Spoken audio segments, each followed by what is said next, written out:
بسم اللہ الرحمن الرحیم۔ السلام علیکم۔ یقیناً آپ سب خیریت سے ہوں گے اور کافی لانگ ویکنڈ گزار کے آئے ہیں۔ 6 ستمبر کی چھٹی بیچ میں آ گئی، جس وجہ سے ہماری اس دن کی کلاس جو ہے وہ رہ گئی۔ تو آپ نے جو ہم آخری دن یعنی جمعے کو جو کام کر رہے تھے وہ آپ کو یاد ہے آئمہ، ریان، کہ اس دن ہم کیا کر رہے تھے؟ افسانوی اور غیر افسانوی افسانوی اور غیر افسانوی اقتباس میں فرق۔ اقتباس میں فرق، بالکل۔ پڑھنے کی ہماری ایک سرگرمی تھی، حاصل تعلم تھا ہمارا افسانوی اور غیر افسانوی اقتباسات میں فرق سمجھ سکیں اور ان کی تفہیم اور تجزیہ اور موازنہ کر سکیں۔ آپ سے میں نے کچھ پڑھنے کے لیے کہا تھا، تو آپ لوگوں نے کچھ پڑھا ایسا؟ کوئی ایسے اقتباسات جو افسانوی ہوں اور غیر افسانوی ہوں؟ آئمہ، آپ نے کچھ پڑھا بچے؟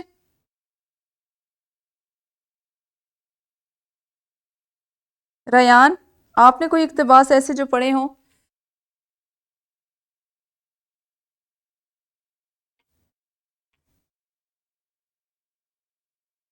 آج کا ہمارا سبق، جیسا کہ آپ جانتے ہیں، ہم نے اپنے چوتھے سبق کا آغاز کر رکھا ہے جو افسانہ ہے۔ عنوان ہے اس کا نیا قانون، اور ہم اس وقت کلاس لیتے ہیں اردو 11ویں جماعت میں۔ جس صلاحیت پہ آج کام کریں گے، جن حاصلات تعلم کو آج ہم سیکھیں گے مختلف سرگرمیوں کے ذریعے، وہ سننے اور بولنے کی صلاحیت سے متعلق ہیں۔ چوتھے سبق کو آج ہم انشاءاللہ چھٹے حصے میں مکمل کریں گے، اور آج کے سبق میں شامل حاصلات تعلم کو اگر ہم ایک دفعہ دیکھیں تو وہ کچھ اس طرح سے ہے کہ منثور اور منظوم کلام سے متعلق اشارات اور اہم نکات سن کر ان کی فہم کا تجزیہ کرتے ہوئے رائے دے سکیں۔ ایک چیز ہے منثور کلام، منظوم کلام۔ ہمارا آج کا سارا کام ہوگا منثور کلام کے ساتھ۔ اس سے متعلق اشارات اور اس کے اہم نکات، اس کے بارے میں جانیں گے۔ فہم کس طرح سے اس کی فہم کا تجزیہ کرتے ہیں، اس کے بارے میں سیکھیں گے، اور اس کے بعد اسی حاصل تعلم کو ہم آخری حصے میں مکمل کریں گے کہ اس پہ آپ اپنی رائے ان تمام چیزوں کی روشنی میں دے سکیں۔ آج کے سبق میں شامل دوسرا حاصل تعلم ہے ذرائع ابلاغ سے خبروں، ڈراموں اور فیچروں وغیرہ میں اٹھائے گئے اخلاقی، معاشی، معاشرتی اور ثقافتی نکات سن کر استحسانی اور تنقیدی گفتگو کر سکیں۔ جیسا کہ آپ کو اندازہ ہو رہا ہے کہ ہمارے دونوں حاصلات تعلم جو ہیں وہ بظاہر ایسے ہیں کہ جس پہ ہم مختلف طرح کی سرگرمیاں کریں گے، اور اس میں وہ بہت سے پہلوؤں کا احاطہ کیے ہوئے ہیں۔ اچھا جی، آج کے اگر ہم حاصلات تعلم کو دیکھیں تو ہم اپنے سبق سے اس کو منسلک کریں تو اس میں کوئی 1 سے 2 پہلو آئیں گے، ٹھیک ہے جی؟ ہم نے سب سے پہلے دیکھا ہے کہ ذرائع ابلاغ سے خبروں، ڈراموں اور فیچروں، اس میں سے ہم اتنا حصہ، اور اگر ہمیں فیچر بھی آج کے سبق سے متعلقہ ملا تو اس کو بھی ہم کور کریں گے، اور ان چیزوں میں اٹھائے گئے اخلاقی، معاشی، معاشرتی اور ثقافتی نکات۔ ہمارا سبق جو ہے وہ معاشرتی نکات پہ ہے، اس میں معاشرتی جو ایک مسئلہ رہا ہے اس پہ بات کی گئی نیا قانون میں۔ یہ نکات سن کر استحسانی اور تنقیدی، کیا آپ میں سے مجھے کوئی بتا سکتا ہے کہ استحسانی اور تنقیدی گفتگو سے کیا مراد ہے؟ آئمہ، آپ کو کچھ اندازہ ہے؟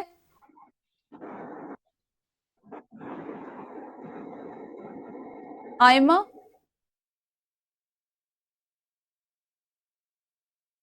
آئمہ یا ریان، استحسانی اور تنقیدی سے آپ کو کیا سمجھ میں آیا؟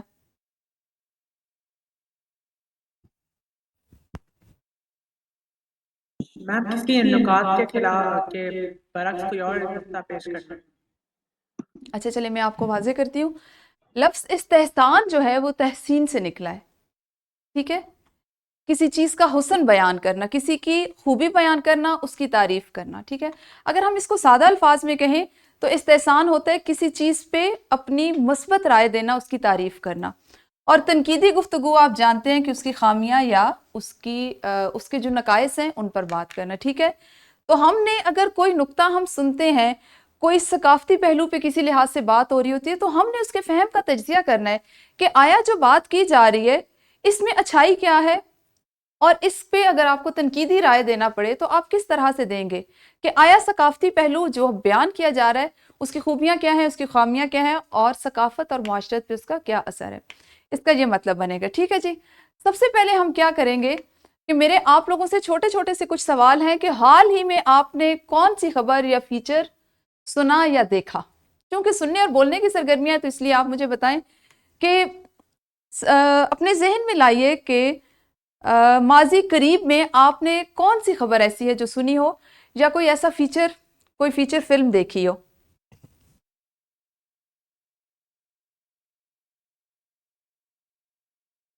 ریان،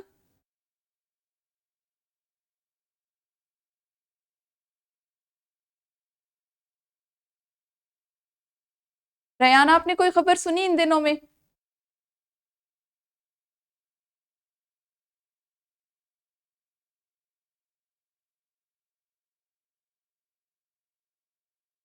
آئمہ آف لائن ہو چکی ہیں.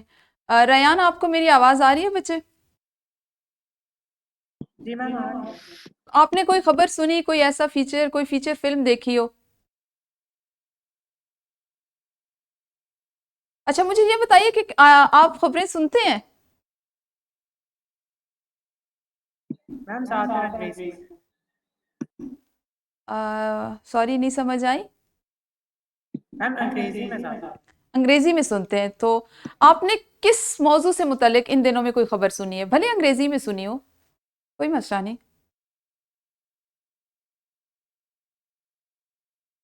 میم الجیریا میں الیکشن. اچھا، الجیریا میں الیکشن. آپ نے بین الاقوامی لحاظ سے اگر ہم دیکھیں تو بین الاقوامی خبریں آپ نے سنی، اور جو خبر جس کا ذکر آپ کر رہے ہیں اس میں کیا کوئی معاشرتی یا اخلاقی پیغام موجود ہے؟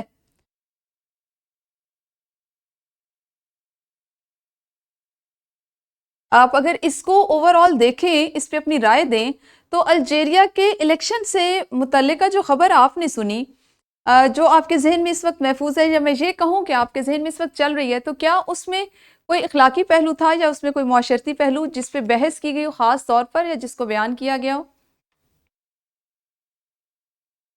میم ووٹرز کی رائے کا احترام.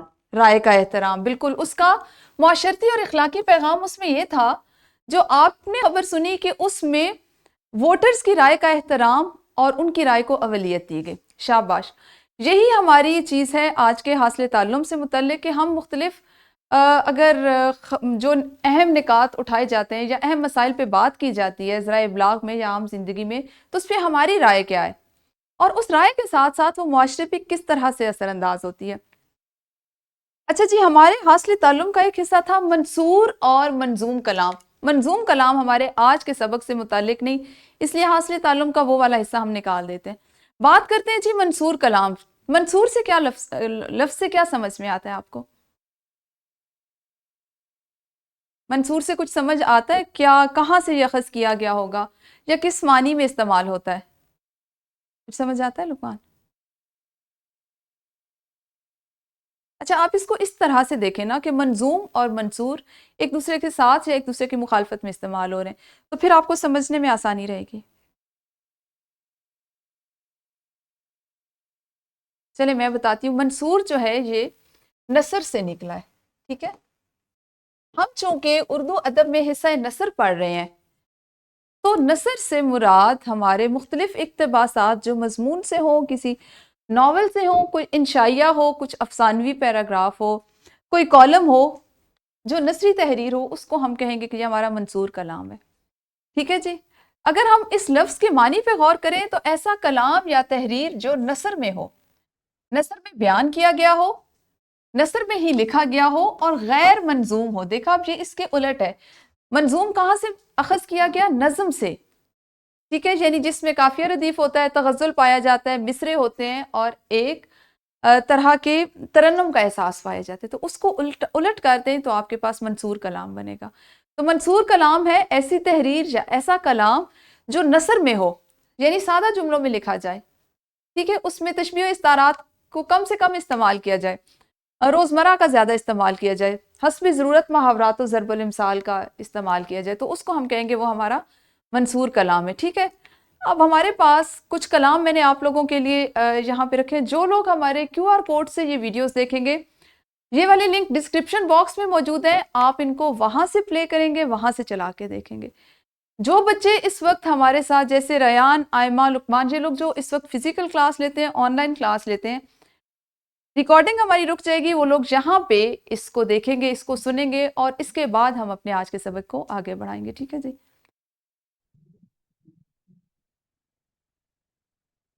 لیکن ریکارڈنگ روک لیں.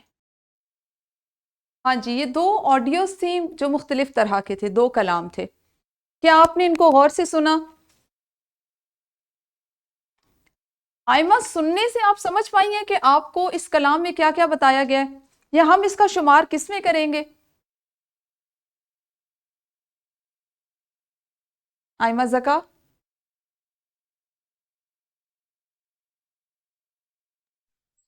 میم جو پہلی والی تھی نا، اس میں مطلب قائد اعظم کے بارے میں بتایا جا رہا تھا کہ انہوں نے لائک جو ہماری سرزمین ہے یا جو پاکستان ہے، اس کو اس طرح نہیں بنایا تھا، یا اس لیے نہیں بنایا تھا جس لیے وہ آج استعمال ہو رہا ہے. اور اس کو مطلب وہ یہ نہیں چاہتے تھے، یا ایسا ملک نہیں چاہتے تھے جس طرح کا بن گیا ہے. بن گیا، بالکل. اور یہ تھا کیا اور اس جو کو؟ دوسرا تھا جی جی جی بیٹے، بتائیں پہلے آپ بتائیں. اور جو دوسرا تھا اس میں عورتوں کے بارے میں بتایا جا رہا تھا. ٹھیک ہے. اچھا، اب آپ مجھے آپ نے دونوں کو صحیح سمجھ لیا، ٹھیک ہے. اب آپ مجھے یہ بتا سکتی ہیں کہ ان دونوں کا، یہ جو کلام ہم نے سنے، ان کا شمار ہم نثر میں کس میں کریں گے؟ اگر ہم منصور کلام کی بات کریں تو ان کا شمار ہم کس میں کریں گے؟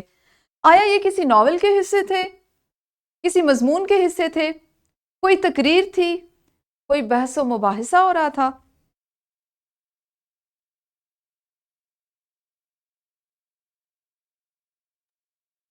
تقریر. پہلی تقریر تھی، بالکل ٹھیک ہے. اور کیا تعلیم نسواں سے متعلق جو ہم نے کلام سنا اس کو بھی ہم تقریر کہیں گے، یا اس کا شمار کسی اور صنف میں کیا جائے گا؟ میم وہ مضمون ہوگا. وہ مضمون تھا. ہاں جی، شاباش. اچھا، اب اس میں سے جیسے کہ آئمہ نے بتایا، صرف انہوں نے ایک غلطی کی کہ جو تقریر تھی، مقرر جو ہے وہ ان کا وہ مخاطب کر رہے تھے علامہ محمد اقبال رحمۃ اللہ علیہ کو. اور بالکل صحیح کہا آئمہ نے، اس کے اہم نکات یا اس میں جو اشارات بیان کیے گئے وہ یہی تھے کہ اقبال نے جس طرح کا خواب دیکھا، جس طرح کے ملک کا خواب دیکھا، پاکستان بن تو گیا لیکن بدقسمتی سے یہ ویسا پاکستان نہیں جس کا خواب ہمارے بزرگوں نے دیکھا. ٹھیک ہے جی. اگر ہم دوسرے پہ غور کریں تو جو تعلیم نسواں سے متعلق ایک مضمون کا اقتباس تھا، مختصر اقتباس تھا، غالباً 1 منٹ سے بھی کم کا میں نے اس کو نکالا تھا، تو اس کے اہم نکات کیا تھے؟ وہ عورتوں کے حقوق سے متعلق، عورتوں کی تعلیم سے متعلق تو تھا، لیکن اس میں اور کیا، کس چیز کا ایک بڑے تاریخی واقعے کا ذکر کیا گیا، تو وہ واقعہ کیا تھا؟ ہاں بتائیں. جب حضرت آدم علیہ السلام کو تخلیق کیا، ہاں اس کے بالکل بعد صحیح. حضرت حوا علیہ السلام کو تخلیق حضرت ہوا کی تخلیق کا اس میں بتایا گیا کہ حضرت آدم علیہ السلام کو تو پہلے تخلیق کر دیا گیا، پھر اللہ تعالیٰ نے یہ محسوس کیا کہ کچھ کمی سی ہے، اور پھر اس کمی کو پورا کرنے کے لیے حضرت ہوا کو تخلیق کیا گیا، اور پھر انسان کی پیدائش کا یعنی برتھ کا جو سلسلہ ہے وہ شروع ہوا، اور اس کا آغاز کہاں سے ہوا؟ حضرت ہوا سے، ان کی تخلیق سے. بالکل صحیح ہے. یہ ہمارا آج کا ایک حاصل تعلم کا اہم حصہ تھا کہ کوئی بھی کلام آپ کو دیا جائے آپ اسے غور سے سنیں. اور یہاں پہ جو ہم نے ریان آپ کو یاد ہوگا، اور آئمہ، ہم اپنے پچھلے جو سبق تھا ہمارا تیسرا، اس میں ہم نے اس کی مشق کی تھی کہ ہم غور سے کس حد تک سن سکتے ہیں. ایک عمدہ سامع کیا ہوتا ہے کہ وہ کتنے غور سے اس کی قوت سماعت کام کرتی ہے. تو آج مجھے اچھا لگا کہ آپ لوگوں نے اس کو فوراً سے سمجھ بھی لیا، اور آپ کو ان میں بیان کیا گیا جو موضوع تھا یا مضمون تھا اس سے بھی واقفیت ہوگی. یہی ہمارا ایک حاصل تعلم تھا کہ آپ کوئی بھی کلام سن کے اس کے اہم نکات اور اس کے اشارات کو سمجھ سکیں، اور پھر اس پہ اپنی رائے دے سکیں یا اس پہ بات کر سکیں. اچھا، اب میں آپ کو بتاتی ہوں کہ اشارات اگر ہم سنتے ہیں، ہم اپنے پاس جمع کرتے ہیں، تو ان کے تجزیے کا طریقہ کیا ہوتا ہے، یا کیوں ہم ان اشارات کا تجزیہ کرتے ہیں؟ سب سے پہلے ہم کیا کرتے ہیں کہ ان اشارات کی تشریح کرتے ہیں کہ ہم نے جو چیز سنی، اپنے پاس محفوظ کی، جس کو آپ انگلش میں پوائنٹس کہتے ہیں، کہ مین پوائنٹس ہم نے لکھ لیے. اب ہم اس سے کیا سمجھ رہے ہیں؟ ہم اس کو ان مین پوائنٹ سے اس تھیم کو اخذ کرتے ہیں، اس موضوع کی گہرائی اور اس کی وسعت تک پہنچنے کی کوشش کرتے ہیں. پھر ہمارا ان اشارات سے سمجھنے کا مقصد کیا ہوتا ہے، ان کو سمجھنے کا کہ مصنف دراصل کیا بات کہنا چاہتا ہے، اس کا مقصد کیا ہے، ہاں وہ مقصد تحریر ہے یا وہ کوئی اور اس کا مقصد بیان کر رہے. تو ان اشارات کی مدد سے ہم ان کی تشریح کر کے اس مصنف کے اس مقصد تک پہنچتے ہیں، اور پھر اس کے بعد ہم اس پہ ذاتی رائے شامل کرتے ہیں، اور ذاتی رائے شامل کرتے ہوئے تبصرہ کرتے ہیں. چونکہ آپ 11ویں جماعت میں ہیں تو 11ویں جماعت میں اس طرح کے حاصلات تعلم، اب آپ کے پاس جب انشاءاللہ امتحان کا پرچہ آئے گا تو اس میں تبصرہ بھی لکھنے کے لیے آ سکتے ہیں، کیونکہ یہ حاصل تعلم کا حصہ ہے.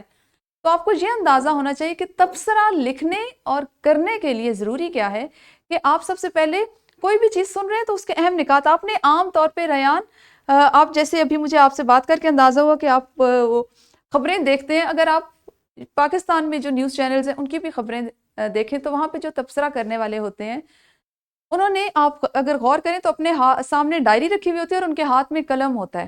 وہ کیا کرتے ہیں کہ ایک دوسرے کی باتوں کے جو اہم نکات اور اشارات ہوتے ہیں ان کو اپنے پاس محفوظ کر رہے ہوتے ہیں.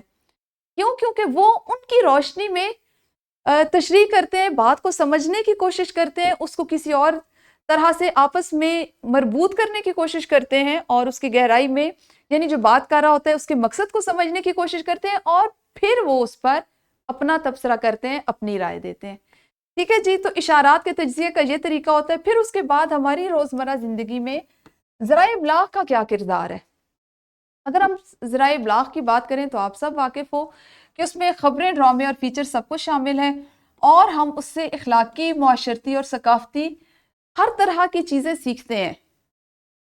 خواہ وہ فیچر کی صورت میں ہو، خواہ وہ ڈراموں کی صورت میں ہو، سیکھنے کی چیزیں ہوتی ہیں. کبھی ہمیں اخلاقیات پہ کوئی درس دیا جا رہا ہوتا ہے، کبھی کوئی ڈرامہ ایسا ہوتا ہے کہ جو یا تو ثقافت پہ ہوتا ہے یا اس میں کوئی معاشرتی یا کسی ایسے اخلاقی پہلو پہ بات کی جا رہی ہوتی ہے. اور اس کے بعد ذرائع ابلاغ ہمارے موجودہ حالات کی بہترین عکاسی کرتے ہیں. اچھا، یہاں پہ ایک اہم سوال یہ ہے کہ جب ہم ذرائع ابلاغ سے مختلف ڈرامے دیکھتے ہیں، ریان آپ ڈرامے دیکھتے ہیں؟ میم بہت زیادہ نہیں. بہت زیادہ نہیں. اور آئمہ آپ؟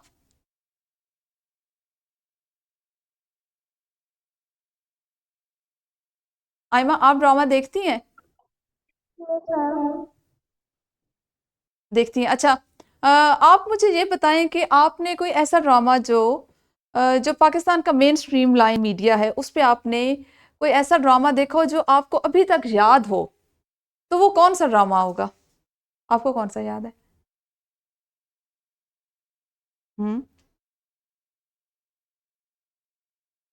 وہ تو ابھی آج کل چل رہے صلاح الدین ایوبی.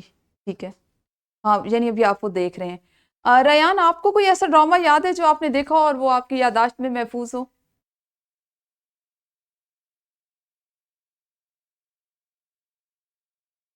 عہد وفا.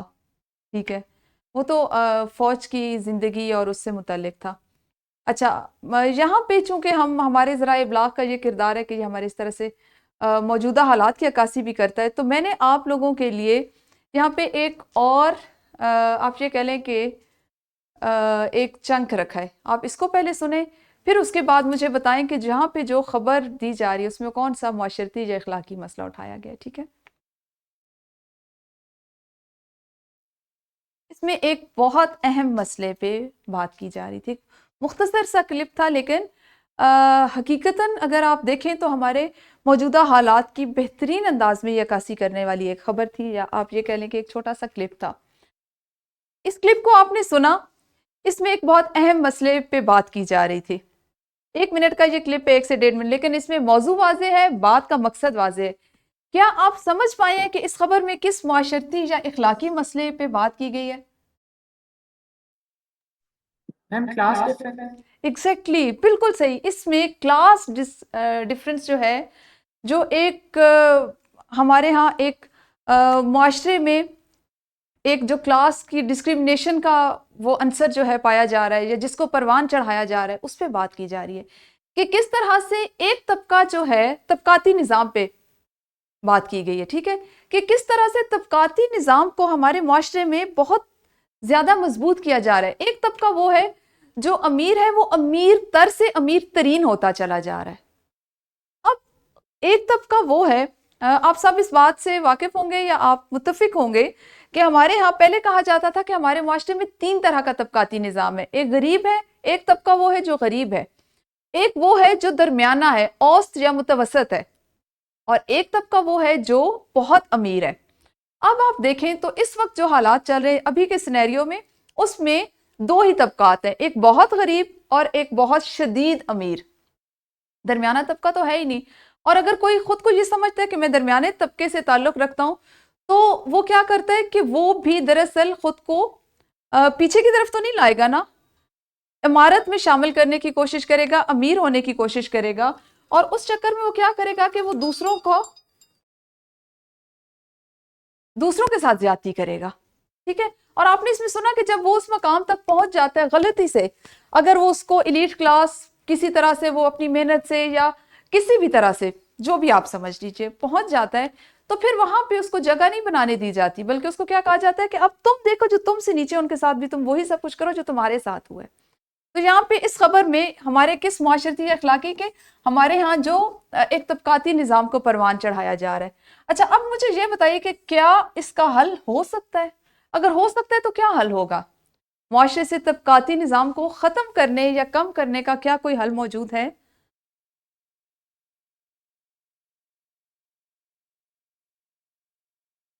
ریان, آپ کی کیا رائے ہوگی؟ میم جو امیر طبقہ ہے اس پہ زیادہ ٹیکسز ہوں, اس پہ ٹیکس زیادہ لگائے جائیں, لیکن آپ دیکھیں بیٹے, کیا وہ ٹیکس دیں گے؟